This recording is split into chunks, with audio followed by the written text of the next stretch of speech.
Dear children, accountancy ക്ലാസ്സിലേക്ക് എല്ലാവർക്കും സ്വാഗതം. കഴിഞ്ഞ ക്ലാസ്സിൽ എങ്ങനെയാണ് ഒരു സിംഗിൾ കോളം ക്യാഷ് ബുക്ക് തയ്യാറാക്കുന്നതെന്ന് നമ്മൾ പഠിച്ചുവല്ലോ.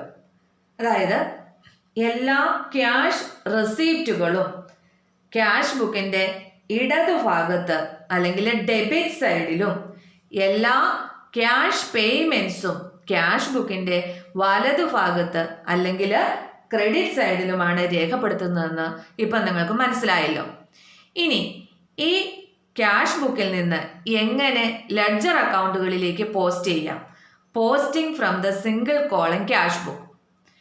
ഒറ്റ കോളം ക്യാഷ് ബുക്കിൽ നിന്ന് എങ്ങനെ പതിക്കൽ നടത്താം എന്നുള്ളതാണ് ഇന്നത്തെ ക്ലാസ്സിൽ നമ്മൾ ഡിസ്കസ് ചെയ്യുന്നത്. ക്യാഷ് ബുക്കിൽ നമ്മളൊരു ക്യാഷ് ട്രാൻസാക്ഷൻ്റെ എൻട്രി രേഖപ്പെടുത്തുമ്പോൾ അത് ജേർണലിൽ രേഖപ്പെടുത്തിയതുപോലെ തന്നെയാണ്. അതിനാൽ ഇനി ഈ ട്രാൻസാക്ഷൻസിൻ്റെ ജേർണൽ എൻട്രി വേറെ എഴുതേണ്ട ആവശ്യമില്ല. അതുപോലെ ക്യാഷ് ബുക്ക് ഒരു ലെഡ്ജർ അക്കൗണ്ടും ആണ്. ലെഡ്ജർ അക്കൗണ്ട് പോലെ തന്നെയാണ്. അതുകൊണ്ട് ക്യാഷ് ആസ്പെക്റ്റുകളുടെ പോസ്റ്റിങ്ങും കംപ്ലീറ്റ് ആയി എന്ന് നമുക്ക് പറയാം. എന്നാൽ മറ്റ് ആസ്പെക്റ്റുകൾ അനുയോജ്യമായ ലെഡ്ജർ അക്കൗണ്ടുകളിലേക്ക് പോസ്റ്റ് ചെയ്യേണ്ടതുണ്ട്. കാരണം ഒരു ട്രാൻസാക്ഷന് രണ്ട് ആസ്പെക്റ്റുകളുണ്ടല്ലോ. അപ്പം അതിൽ ക്യാഷ് ആസ്പെക്റ്റ് മാത്രമാണ് നമ്മൾ ക്യാഷ് ബുക്കിൽ രേഖപ്പെടുത്തിയിട്ടുള്ളത്. അപ്പം മറ്റ് ആസ്പെക്റ്റുകളും നമ്മൾ രേഖപ്പെടുത്തണം. അതിനെന്താണ് ചെയ്യേണ്ടത്? ക്യാഷ് ബുക്കിൻ്റെ ഡെബിറ്റ് സൈഡിൽ വരുന്ന ഓരോ ഐറ്റത്തിനും അക്കൗണ്ട് ഓപ്പൺ ചെയ്യുക, അതിലേക്ക് ക്രെഡിറ്റ് ചെയ്യുക. അതുപോലെ ക്യാഷ് ബുക്കിൻ്റെ ക്രെഡിറ്റ് സൈഡിൽ വരുന്ന ഓരോ ഐറ്റത്തിനും അക്കൗണ്ട് ഓപ്പൺ ചെയ്യുക, അതിൽ ഡെബിറ്റ് ചെയ്യണം. ഇതാണ് ഇതിൻ്റെ റൂൾ എന്ന് പറയുന്നത്. അതായത് ഒന്നുകൂടി പറയാം. ഇപ്പം നമ്മൾ ക്യാഷ് ബുക്ക് തയ്യാറാക്കി. ഇപ്പം ക്യാഷ് ബുക്ക് എന്ന് പറയുന്നത് ജേർണലുമാണ്, ലെഡ്ജറുമാണ്. അപ്പം ഇനി നമ്മൾ സെപ്പറേറ്റ് ഒരു ജേർണൽ തയ്യാറാക്കേണ്ട ആവശ്യമില്ല ക്യാഷ് ട്രാൻസാക്ഷന്. അത് നമ്മൾ cash book is A special purpose journal അല്ലേ? ക്യാഷ് ട്രാൻസാക്ഷൻസ് രേഖപ്പെടുത്താനുള്ള ഒരു പ്രത്യേക ജേർണൽ ബുക്കാണ്. അതുപോലെ തന്നെ ലെഡ്ജറുമാണ് അല്ലേ? എല്ലാ ക്യാഷ് ട്രാൻസാക്ഷൻ്റെയും ക്യാഷ് ആസ്പെക്റ്റുകൾ നമ്മൾ രേഖപ്പെടുത്തി കഴിഞ്ഞു. ഇതൊരു ക്യാഷ് അക്കൗണ്ട് പോലെ തന്നെയുമാണ്. പിന്നെ നമുക്ക് ഈ ക്യാഷ് ബുക്ക് ഈ സ്പെഷ്യൽ പർപ്പസ് ജേർണലിൽ നിന്ന് നമുക്ക് ക്യാഷ് അക്കൗണ്ടിലേക്ക് മാത്രമേ പോസ്റ്റിംഗ് ആയിട്ടുള്ളൂ. ഇനി ബാക്കിയുള്ള ലെഡ്ജർ അക്കൗണ്ട് തയ്യാറാക്കണം. അപ്പോൾ ഏതൊക്കെ തയ്യാറാക്കണമെന്ന് നമുക്ക് ഈ ക്യാഷ് ബുക്ക് നോക്കിയാൽ മനസ്സിലാകും. അപ്പോൾ നോക്കിക്കുക, അതിൻ്റെ ആദ്യത്തെ ഡെബിറ്റ് സൈഡ് നോക്കുക, അതായത് റെസിപ്റ്റ് സൈഡിൽ നോക്കിക്കുക. ഒന്ന് ഓപ്പണിംഗ് ബാലൻസ് ആണ്. November 1, 2017 ഓപ്പണിംഗ് ബാലൻസ് ആണ്. അപ്പോൾ ഓപ്പണിംഗ് ബാലൻസ് എന്ന് പറയുമ്പോൾ എന്തായിരിക്കും? കഴിഞ്ഞ മാസം ഒക്ടോബർ അവസാനത്തെ, അതായത് ക്ലോസിംഗ് ബാലൻസ് ആണ് നവംബർ ആദ്യത്തെ ഓപ്പണിംഗ് ബാലൻസ് ആയിട്ട് വന്നിരിക്കുന്നത്. ഇതിന് നമ്മൾ ലെഡ്ജർ അക്കൗണ്ട് ഒന്നും വേണ്ട. നമുക്ക് ഓപ്പണിംഗ് ബാലൻസും ക്ലോസിംഗ് ബാലൻസും വിടുക. ബാക്കിയുള്ള എല്ലാ അക്കൗണ്ടുകൾക്കും നമ്മൾ ലെഡ്ജർ തയ്യാറാക്കുക. പിന്നെ അടുത്തത് ഇവിടെ വരുന്നത് November 4 ഗുർമീതാണ്. ഗുർമീത് അക്കൗണ്ട് വരയ്ക്കണം. ഇപ്പോൾ ഈ ഡെബിറ്റ് സൈഡിൽ വരുന്ന ഓരോ ഐറ്റത്തിന് ഏതൊക്കെയുണ്ട്? ഗുർമീത് ഉണ്ട്, സെയിൽസ് ഉണ്ട്. അപ്പം ഗുർമീത് അക്കൗണ്ട് വരയ്ക്കണം, സെയിൽസ് അക്കൗണ്ട് വരയ്ക്കണം. അതുപോലെ ക്രെഡിറ്റ് സൈഡിൽ വരുന്ന ഓരോ ഐറ്റത്തിനും insurance account, furniture account, purchase account, stationery account, Rukmini account, rent account, salary account, bank account, ഇത്രയും അക്കൗണ്ടുകൾ ക്രെഡിറ്റ് സൈഡിലെ അക്കൗണ്ടുകൾ നമ്മൾ വരയ്ക്കണം. ഇത്രയും അക്കൗണ്ട് ആണല്ലോ ക്രെഡിറ്റ് സൈഡിൽ, ക്യാഷ് ബുക്കിൻ്റെ ക്രെഡിറ്റ് സൈഡിൽ വന്നിരിക്കുന്നത്. ഇതും വരയ്ക്കണം.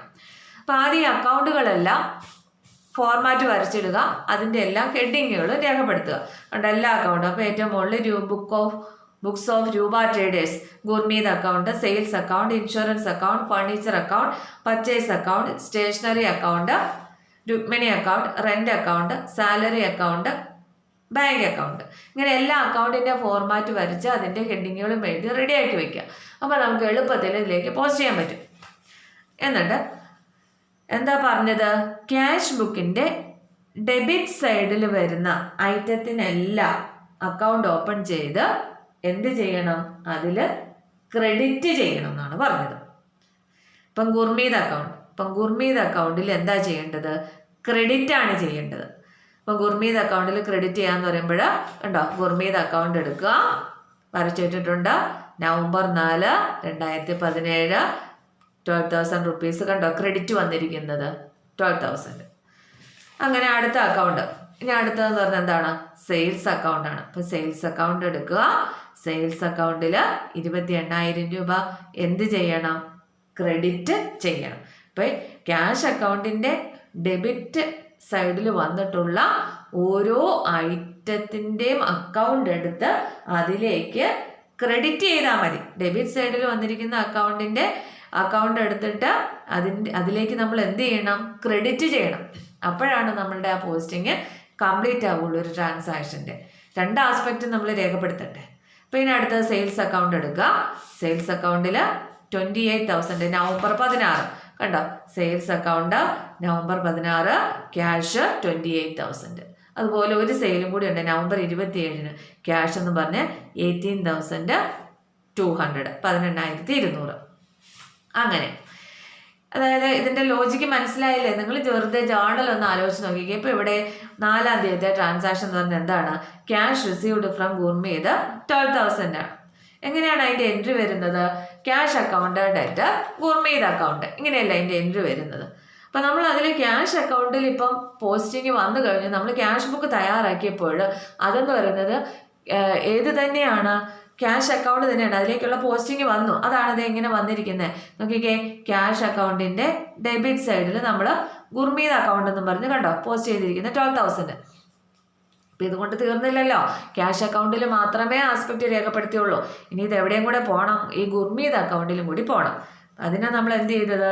ഗുർമീത് അക്കൗണ്ടിൻ്റെ ക്രെഡിറ്റ് സൈഡിൽ എന്നാന്ന് പറഞ്ഞ് രേഖപ്പെടുത്തണം? ക്യാഷ് എന്നും പറഞ്ഞ് കണ്ടോ?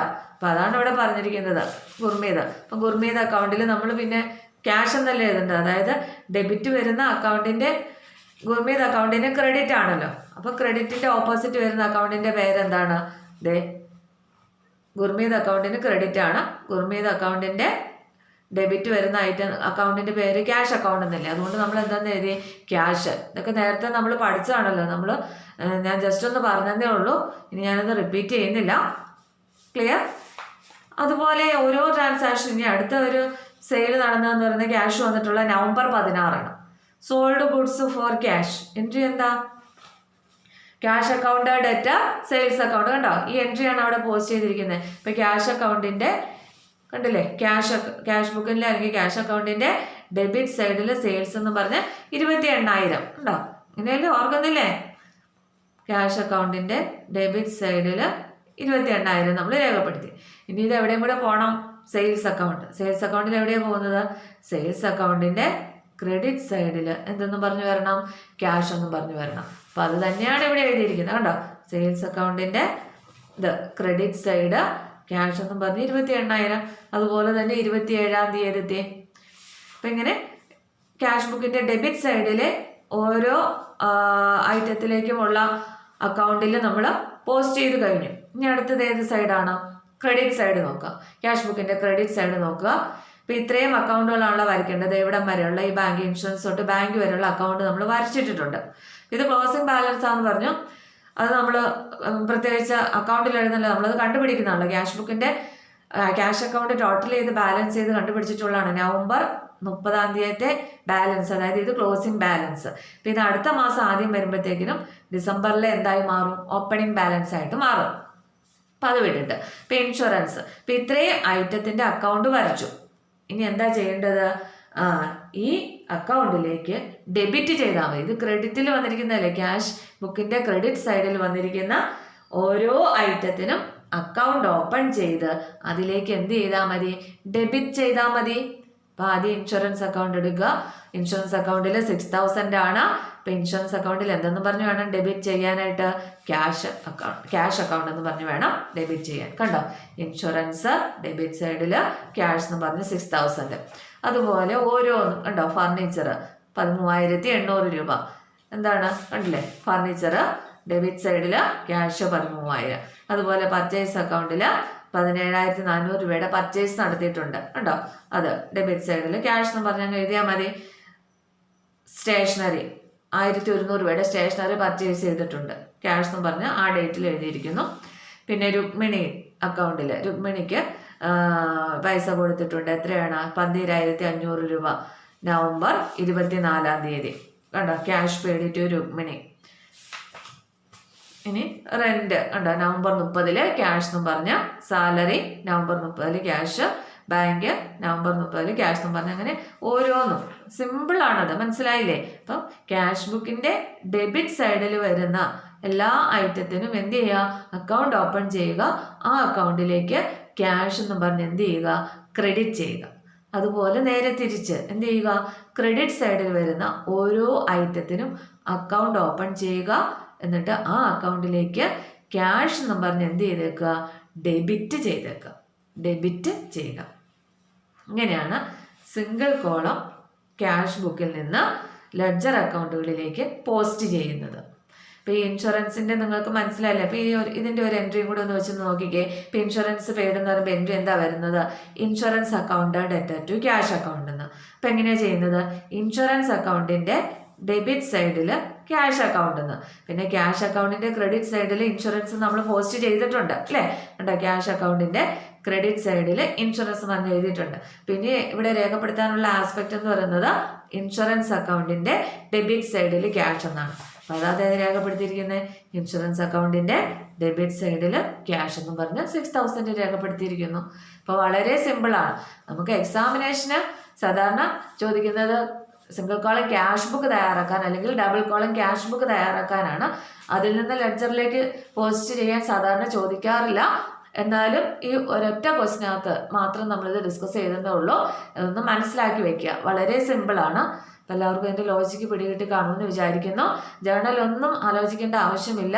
നമ്മൾ റെസിപ്റ്റും പേയ്മെൻറ്റ്സും ഐഡൻറ്റിഫൈ ചെയ്ത് ക്യാഷ് ബുക്ക് റെഡിയാക്കിയിട്ടുണ്ടെങ്കിൽ അതിൽ നിന്ന് നേരെ നമുക്ക് എന്ത് ചെയ്യാം, ബാക്കിയുള്ള ലെഡ്ജർ അക്കൗണ്ടുകൾ വരച്ച് അതിലേക്ക് വളരെ സിമ്പിളായിട്ട് നമുക്ക് പോസ്റ്റ് ചെയ്യാവുന്ന കാര്യമേ ഉള്ളൂ.